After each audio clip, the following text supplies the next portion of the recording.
Breakfast and brilliant ideas, coffee and conversation, we're serving up that and much more at IBJ Media's events. Join us at an upcoming event and kickstart your day with fresh ideas and new connections. Check out our event lineup and register now at ibj.com/RSVP. This is Inside Indiana Business Radio on demand for Tuesday, December 9th, 2025. I'm Gary Dick. Evansville-based Escalade is continuing to ride the pickleball popularity wave.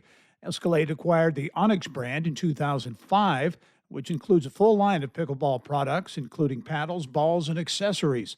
Senior project manager Jay Simmons says the company has enjoyed pickleball's explosive growth. Onix has been one of the original brands in the sport, and we've been able to, of course, grow the product portfolio from a handful of paddles and balls to a full line of products from paddles to balls and accessories in between. After a nearly 2-month strike, more than 200 workers at the Horseshoe Indianapolis Casino in Shelbyville have voted to unionize. The table game dealers and dual-rate workers at the casino cast their votes on Friday after 50 days on the picket line to join Teamsters Local 135.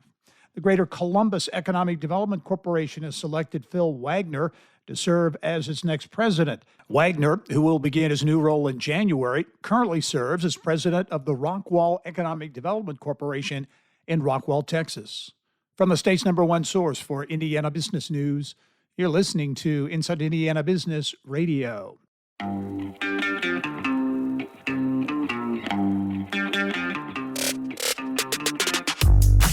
Hello and welcome to Inside Indiana Business. I'm Gary Dick, coming to you this week from Northwest Indiana, Jeffersonville, Muncie, South Bend, in downtown Evansville, Terre Haute, Fort Wayne, Richmond, from one of the state's key entrepreneurial and innovation hubs, 16 Tech. Inside Indiana Business, Indiana's business news leader.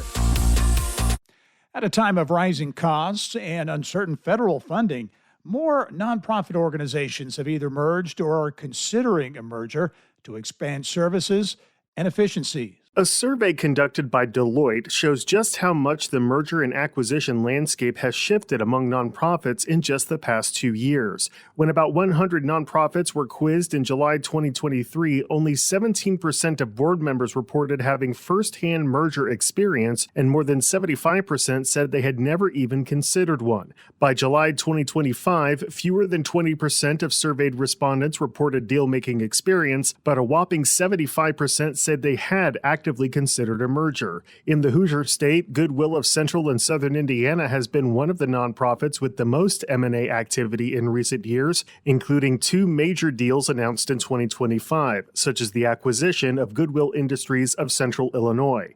Indiana attorneys say they are also seeing increased merger interest among nonprofit health organizations and economic development groups. Kent Kramer, CEO of Goodwill of Central and Southern Indiana, told our partners at the Indiana Lawyer the organization's 2017 merging of its Central and Southern Indiana organizations allowed it to introduce some program synergies that have proven beneficial in both parts of the state. A lot of factors have played into the interest in nonprofit mergers, Kramer said, whether that involves technology, rising costs, personnel costs, and/or leases.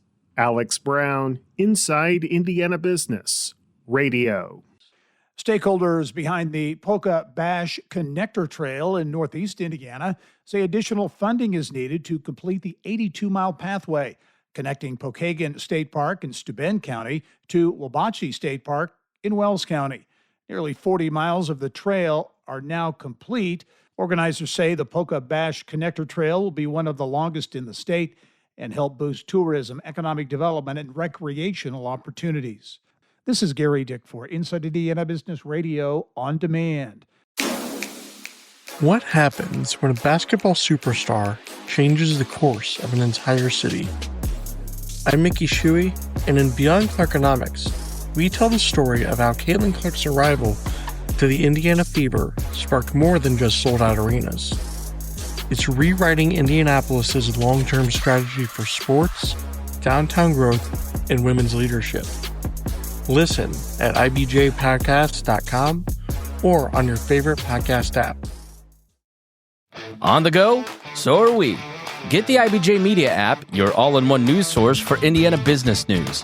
Get breaking news alerts, read every story from IBJ, Inside Indiana Business, and the Indiana Lawyer, and listen to your favorite podcasts all in one place. Big news, small screen. Search IBJ Media and download the app today.